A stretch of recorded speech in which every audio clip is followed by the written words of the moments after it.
Por lo tanto, nadie, implícitamente, se reconoce, perdón, implícitamente la norma reconoce que nadie mejor que el ente es quien va a saber qué necesitan sus propios usuarios de los estados financieros. Es por eso que le deja bastante margen, bastante libertad de acción al respecto. Esta norma debe aplicarse a una transacción o bien a un suceso que cumpla con las definiciones de combinación de negocios. Por lo tanto, esta norma no va a tratar acerca de la contabilización de un acuerdo conjunto del tipo similares a la RT14, de la adquisición de activos que, siendo activos, no constituyan un negocio, ni tampoco de una entidad, en los casos de una entidad, donde se combinen entidades bajo control común, porque en ese caso no reunirían el requisito de independencia que habíamos hablado un par de filminas anteriores. Una entidad debe determinar si una transacción u otro suceso es una combinación de negocios a través de la aplicación de las definiciones que contiene esta misma norma. Cuando aquellos activos que se adquieran no sean un negocio en su conjunto, un negocio en marcha en sí mismos, por ejemplo, que adquieran una maquinaria. La maquinaria es un activo, pero la maquinaria en sí misma no es un negocio. Es decir, formará parte dentro de otra actividad generadora de efectivo o unidad generadora de efectivo, pero en sí misma no es un negocio. Bueno, entonces, cuando aquellos activos que se adquieran no sean un negocio en sí mismos, la entidad deberá contabilizar la transacción tal como la adquisición de un activo cualquiera. Para cada combinación de negocios, la entidad aplicará el método de la adquisición. Es decir, en las RT lo llamamos el BPP. Para ello, deberá requerirse la identificación del adquirente, que en principio, habíamos dicho unos minutos atrás, parece muy obvio, parece estar redundante y casi siempre es sencillo de hacer. Casi, pero no siempre. Entonces, hay casos especialmente complejos como los de las llamadas adquisiciones inversas, donde la verdadera entidad adquirente desde el punto de vista contable, que es el punto de vista económico, por cierto, es la que formalmente aparece como adquirida. Jurídicamente la veo adquirida, pero en realidad, desde el punto de vista contable, es la adquirente. Entonces, también se deberá determinar la fecha de la adquisición, porque a partir de ahí vamos a aplicar el método, así como el reconocimiento y medición de los activos de los activos identificables y los pasivos asumidos y las participaciones no controlantes o no controladoras, como dice esta NIF, de la adquirida y el reconocimiento de la plusvalía, obviamente, si es que la hubiese, que es lo que la RT llama llave de negocios positiva, o bien la ganancia por la compra. Recuerden que, como decíamos hace unos minutos atrás, no hay en NIF, o ya no hay más en NIF, el concepto de minusvalía o llave negativa. Ahora bien, de acuerdo a la norma, ¿cómo se identifica el ente adquirente? Bueno, en cada combinación de negocios, una de las entidades que se combina deberá identificarse como la adquirente. Obviamente que la norma está haciendo acá, si bien no lo menciona, ciertos supuestos simplificadores bastante relevantes, porque no contempla la otra alternativa, es decir, la de la unión de intereses. Recordemos que en NIF no siempre fue así. Hay otras alternativas teóricas que la que habíamos mencionado, de hecho hay más de las que mencionamos, que las normas no las está adoptando. En aquellos casos en que sea difícil determinar la entidad adquirente, debemos tener en cuenta cuál es la entidad que tiene control sobre la otra. Para eso, la NIF 10 sobre consolidación contiene guías. de aplicación. Si ha ocurrido una combinación de negocios, pero la aplicación de aquellas guías que me da la NIF 10 no me indica claramente cuál de todas esas entidades que se combinaron es la adquirente. Pensemos que no estamos acá dentro de lo que sería la regla general. Estamos sin duda frente a alguna situación de excepción. ¿Posible de ocurrir? Sí, indudablemente, perfectamente posible que ocurra, pero no es este párrafo la generalidad de los casos. Entonces, si aplicando las guías de la NIF 10 no puedo encontrar cuál de estas entidades combinadas es la adquirente, habrá que ver los párrafos del anexo, el anexo B, los párrafos 14 a 18, reitero, párrafos del anexo B, porque la norma propiamente dicha tiene una numeración de párrafos y luego vuelve a comenzar desde uno para cada anexo. Siempre, siempre, permítame recalcar, siempre, esta norma presume que existe una parte que es dominante. En el caso de la fecha de adquisición, existe diferencia con respecto a las RT. La adquirente va a identificar la fecha de adquisición considerada como aquella en que se obtiene el control de la adquirida. ¿Por qué? Y porque ya acá no considera para este caso la posibilidad de tener influencia o control conjunto. Reitero, para este caso, combinación de negocios, no estoy diciendo que en NIF no se considere ni influencia ni control conjunto, porque sí se considera, pero no en este caso de combinación de negocios. Esa fecha generalmente lo define la norma. Es aquella en la cual la adquirente transfiere legalmente la contraprestación y adquiere los activos y asume, obviamente, también los pasivos.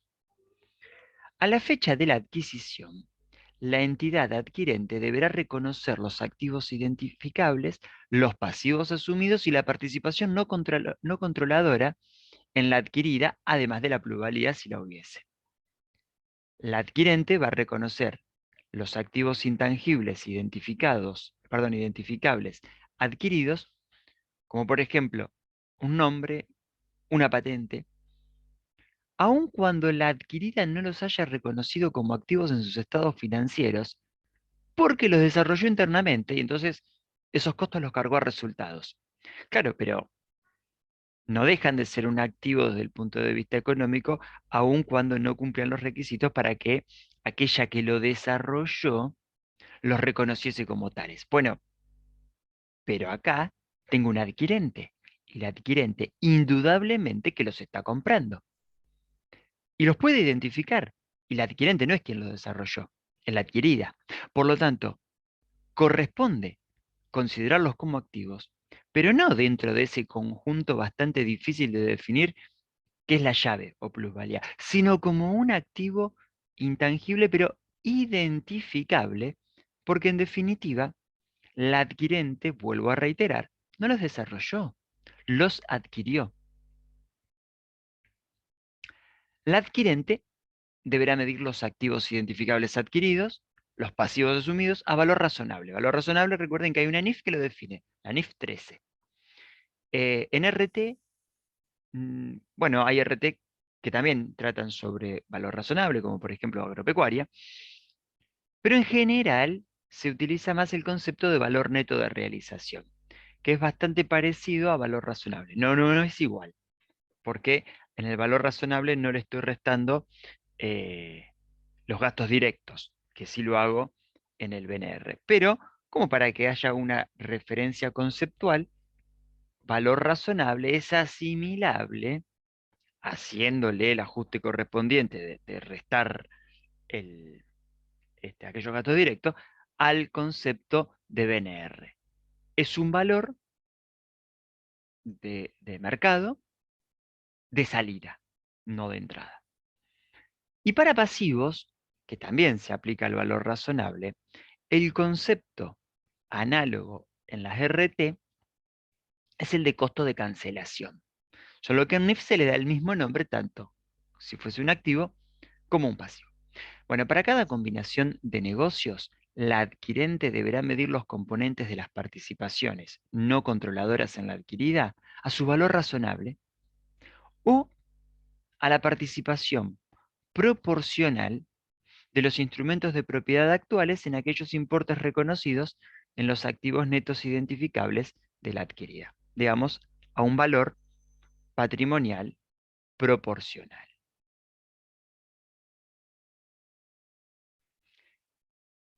La NIC 37 sobre provisiones, pasivos contingentes y activos contingentes, permítanme hacer un paréntesis acá, que seguramente ya te lo habrán visto con el tema correspondiente. El concepto de provisión de las normas internacionales es diferente al concepto de provisión que suele haber en la contabilidad argentina. ¿Por qué? Porque el concepto de provisión de las normas internacionales es equivalente al de previsión de las RT o de la contabilidad argentina en general. Por lo tanto, cuando acá dice provisiones, piensen que para nosotros sería lo que llamamos previsiones. Así que ahora viene la otra pregunta. ¿Y lo que nosotros llamamos provisiones, cómo lo llamaría las normas? Un pasivo, pasivo común y corriente. En realidad saben que la- lo que nosotros llamamos provisión no está totalmente aceptado desde el punto de vista teórico. Vuelvo a dar mi opinión personal. Yo considero que las provisiones, no provisiones como lo llama la NIF, sino provisiones como se llaman acá en general en la contabilidad argentina, no existen. Son pasivos comunes y corrientes. Que luego haya que hacer ajustes o no, es otra cosa, es indistinto para su definición, pero yo considero que no hay, no corresponde una denominación especial a lo que nosotros llamamos provisiones. Sí, claro, las previsiones, eso por supuesto que sí. Entonces las NIF están hablando acá de lo que nosotros llamaríamos previsiones. Pasivos contingentes y activos contingentes, esto también es interesante porque las normas internacionales sí tratan de activos contingentes, mientras que las RT no, los tienen excluidos. De hecho, el único activo contingente que reconocen las RT es el activo por impuesto diferido. Bien, volvamos acá entonces. Las NIF definen un pasivo contingente como una obligación posible surgida a raíz de sucesos pasados cuya existencia debe ser confirmada solamente por la ocurrencia o su falta de ocurrencia de uno o más hechos futuros, sucesos inciertos, que no están enteramente bajo control del ente, o una obligación presente surgida a raíz de sucesos pasados que no se han reconocido contablemente porque no era probable que saliesen recursos para satisfacer la, la necesidad y obviamente no podían ser medidos con fiabilidad. El requerimiento de la NIC 37 no va a ser de aplicación para determinar qué pasivos contingentes sea necesario, sean necesarios reconocer en la fecha de adquisición. En lugar de eso, el adquirente debe reconocer en la fecha de la adquisición un pasivo contingente asumido en una obligación de negocios y es considerado como una obligación presente que surja de sucesos pasados. Por lo tanto, bueno, y además que su valor razonable se pueda medir con fiabilidad. La diferencia importante con la NIC 37 es que en el caso de la combinación deberá reconocerse pasivo contingente aún cuando no sea probable que para cancelar esa obligación se requiere una salida de recursos que incorporen beneficios económicos.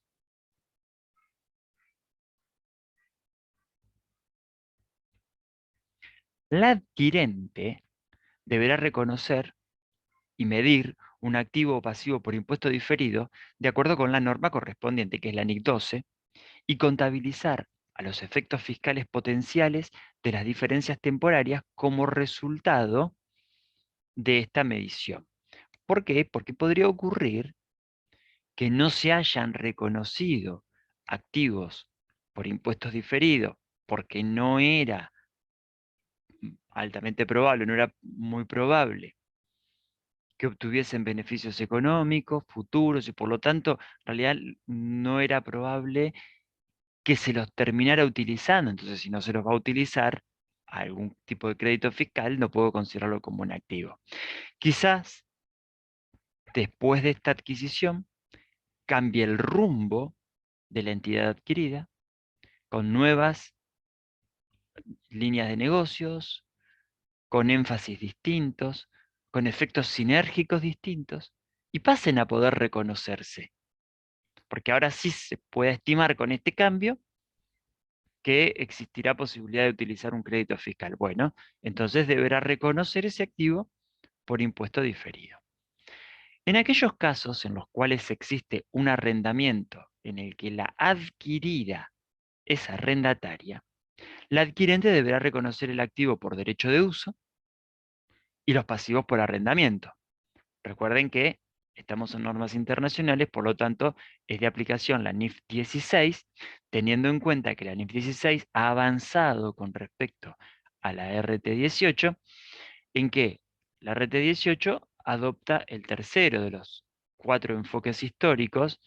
El primero es el de la propiedad, enfoque de la propiedad legal, solo se transfería cuando había propiedad, perdón, solo se reconocía la compraventa cuando había transferencia de la propiedad legal.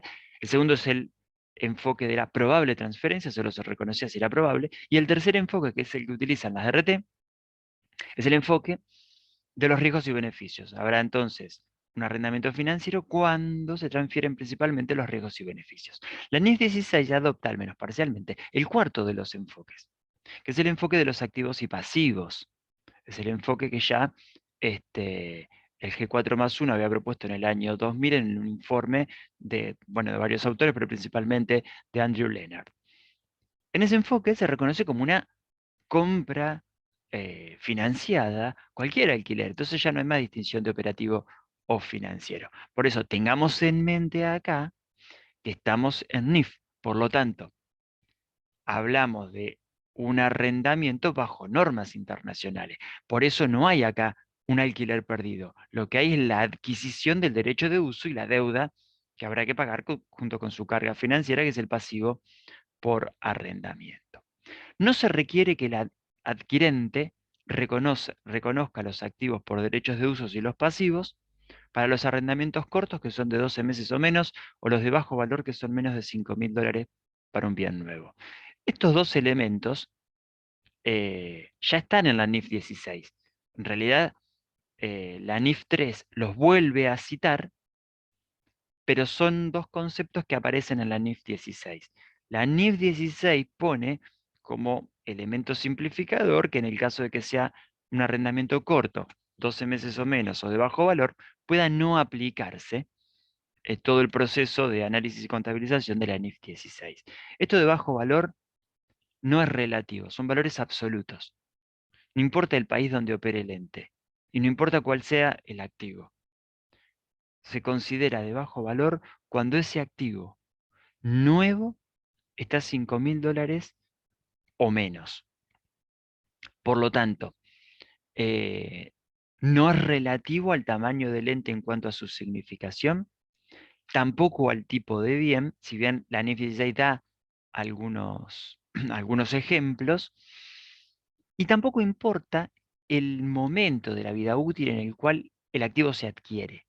Siempre la medición es a $5.000 cuando el bien es nuevo. Podría ocurrir entonces que uno adquiere un activo por menos de ese valor y sin embargo tenga que aplicar el criterio general de la NIF 16 porque de nuevo el valor era superior. Bien, volviendo a la NIF 3, encontramos que la adquirente reconocerá una plusvalía en la fecha de la adquisición cuando la suma de la contraprestación transferida, que generalmente hay que medir a valor razonable, más el importe de las participaciones no controladoras en la adquirida, sea mayor que el neto de los importes en la fecha de adquisición de los activos identificables adquiridos y los pasivos asumidos, medidos de acuerdo con esta norma. Es decir, que lo que se haya erogado sea superior al valor proporcional de esa participación. Entonces se considera que hubo una plusvalía, lo que nosotros en RT llamaríamos una llave positiva. Podría existir el caso en que el adquirente realizará una compra en condiciones que la norma llama muy ventajosas. Acá esta parte de comillas es una cita textual, así lo llama la norma. Se produce cuando la contraprestación transferida, más los importes, las participaciones no controladoras en la entidad, sea menor que el importe neto entre los activos identificables y los pasivos asumidos. Es decir, pagamos menos que la participación que adquirimos.